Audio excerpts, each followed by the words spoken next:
نصیب ہے، وہ بد نصیب ہے جو اپنے رب کی ملاقات پہ کراہت کرتا ہے، جس کے دل میں افسوس ہوتا ہے کہ میں کیوں جاؤں۔ تو اللہ رب العزت فرماتے ہیں وَمِنْهُمْ سَابِقٌ بِالْخَيْرَاتِ بِإِذْنِ اللَّهِ، یہ نیکی میں سبقت کرنا یہ اللہ کے حکم سے ہی ہے، اللہ کی توفیق سے ہے۔ نبی کریم صلی اللہ علیہ وسلم نے اسی لیے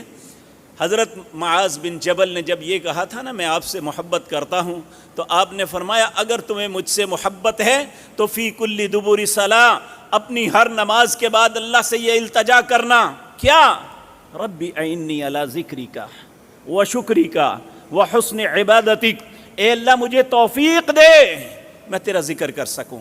مجھے توفیق دے میں تیرا شکر ادا کر سکوں، اے اللہ مجھے توفیق دے میں تیری اچھے طریقے سے عبادت کر سکوں۔ یہ اللہ کے حکم سے